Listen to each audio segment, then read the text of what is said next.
اگلا محاورہ ہے سوچ میں ڈوبنا. اس کا جملہ ہے ساجد کو کیا ہو گیا ہے، ہر وقت کسی سوچ میں ڈوبا دکھائی دیتا ہے. اگلا محاورہ ہے ٹکٹکی باندھ کر دیکھنا، یعنی مسلسل بڑے غور سے دیکھے چلے جانا.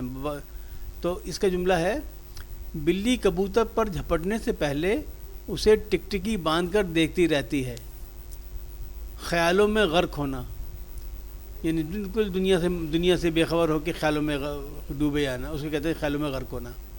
تو اس کا جملہ ہے میاں کن خیالوں میں غرق ہو، امتحان سر پر ہیں کچھ ان کی بھی تیاری کر لو. اب 7واں سوال اس کا یہ ہے کہ مرزا ادیب اردو کے نامور ڈرامہ نگار ہیں. آپ اپنی لائبریری سے ان کی کتاب فصیل شب لے کر اس کا مطالعہ کیجیے. تو ظاہر ہے یہ کتاب آپ نے پھر خود ہی اپنی لائبریری سے لے کے اور اس کا آپ نے کتاب مطالعہ کرنا ہے تاکہ آپ کو پتہ چلے کہ یہ ان کی تحریر کا انداز کیا ہے. اب اس میں آگے آخر میں جو خط لکھا جاتا ہے اردو زبان میں، اس کی تمام تفصیل لکھی کہ وہ یہ خط کسے کہتے ہیں اور اس کو کس انداز سے لکھا جاتا ہے. تو خط ایک طرح کی تحریری گفتگو ہے جس کے ذریعے ہم اپنے حالات سے ایک دوسرے کو آگاہ کر دیتے ہیں. اسی وجہ سے خط کو نصف ملاقات بھی کہا جاتا ہے. خط نجی ہو یا کاروباری، رسمی ہو یا سرکاری، ہر چند خط لکھنے کا اپنا انداز ہوتا ہے. یعنی نجی خط اور انداز کا ہوگا، کاروباری خط کا انداز کچھ اور ہوتا ہے، سرکاری اور رسمی خطوط کچھ اور انداز سے ہوتے ہیں. لیکن بالعموم مندرجہ ذیل باتوں کا لحاظ رکھا جاتا ہے. لیکن اس کے باوجود جو چیزیں کامن ہیں ان میں، جو مشترک ہیں، وہ کیا ہے؟ الف، خط کی پیشانی کے دائیں جانب مقام روانگی اور اس کے نیچے تاریخ لکھی جاتی ہے. مطلب اگر آپ یہاں اسلام آباد سے خط لکھ رہے ہیں تو آپ اوپر یعنی دائیں جانب لکھیں گے سب سے اوپر اسلام آباد، اس کے نیچے لکھیں گے تاریخ. جیسے آج کی تاریخ ہے 18 جولائی سن 2020. تو اس کے بعد بے کیا ہے؟ بے جو اس کا جز بے ہے کہ صفحے کے وسط میں طرز تخاطب اور بلحاظ عمر مختصر القاب و آداب لکھے جاتے ہیں. جیسے کہ آپ اگر لکھ رہے ہیں اپنے کسی دوست کو خط لکھ رہے ہیں تو میرے عزیز دوست السلام علیکم ورحمۃ اللہ وبرکاتہ.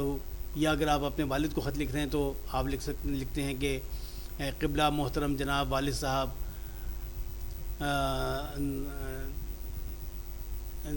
مطلب والد صاحب کو اگر آپ لکھ رہے ہیں تو اس طرح لکھیں گے. اور اگر کسی اور بزرگ کو لکھ رہے ہیں تو اس کا انداز بھی کچھ ایسی ہوگا اور اس میں القاب وغیرہ لکھے جاتے ہیں.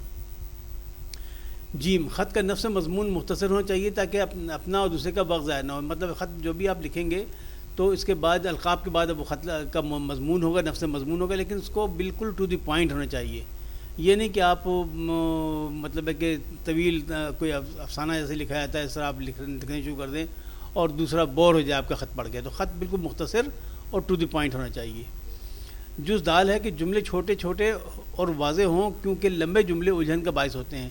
چھوٹے جملے سے لکھنے کا فائدہ یہ ہوتا ہے کہ اس میں آپ گرامر کی غلطیاں بھی نہیں کرتے. اگر آپ جتنا لمبا جملہ لکھنے کی کوشش کریں گے اتنا ہی آپ اس میں غلطیاں کرنے کا امکان زیادہ ہوتا ہے. لہذا خط میں ہمیشہ جملے چھوٹے چھوٹے لکھنے چاہیے اور واضح ہونے چاہیے.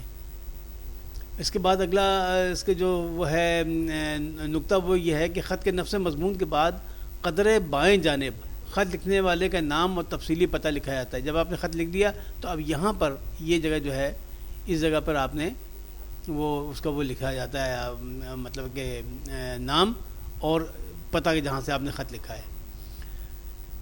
تو نمونے کے طور پر آپ مرزا غالب اور علامہ اقبال کے خطوط کا مطالعہ کیجیے اور پھر اپنے دوست کو ایک خط لکھیے جس میں کسی تاریخی مقام کی سیر کا حال بیان کیجیے.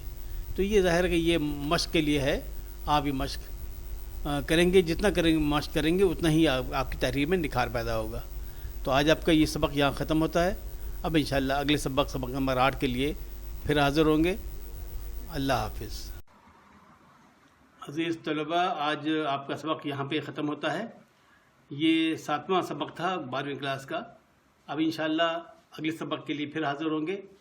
اس وقت تک کے لیے اجازت چاہتا ہوں، لیکن جانے سے پہلے پھر وہی ایک بات کہ اس چینل کو سبسکرائب کر لیجئے اور بیل آئیکن کو پریس کر کے آل کو سیٹ کر لیجئے اور اپنے دیگر دوستوں کو بھی اس کے بارے میں ضرور مطلع کیجیے. پھر ملیں گے انشاءاللہ. اللہ حافظ ناصر. براہ کرم سبسکرائب کے بٹن کو دبا کر گھنٹی کے بٹن کو بھی دبا دیجیے تاکہ آئندہ کے اس باغ کی اطلاع آپ کو فوراً مل سکے.